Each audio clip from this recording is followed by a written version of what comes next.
Nutri Kids laksanakan lomba mewarnai untuk anak-anak sekolah dasar pada Minggu 20 November 2016 di OP Mall, Palembang. Dalam kegiatan ini diikuti 500 anak-anak dari berbagai sekolah dasar, mulai dari kelas 1 hingga kelas 3 yang tersebar di wilayah Sumatera Selatan.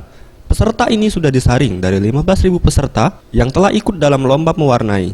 Menurut Andi Gunardi selaku Marketing Promotion Nutrifood Indonesia Area Sumatera 3, kegiatan ini bertujuan untuk mewadahi bakat dan minat anak-anak dalam dunia seni dan sebagai media untuk membangkitkan kepercayaan diri anak sejak dini ketika berada di tengah masyarakat.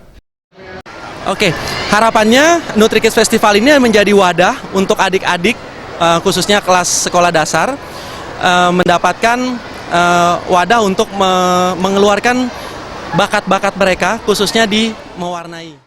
Ia menambahkan, untuk para peserta yang berhasil menjadi juara 1, berhak membawa piala voucher bimbingan belajar, uang tunai, serta sertifikat sebagai hadiah. Dan untuk 2 sekolah dengan jumlah perwakilan terbanyak, berhak membawa pulang hadiah uang tunai sebesar Rp500.000. Anugrah Sandi Pratama, Sriwijaya TV.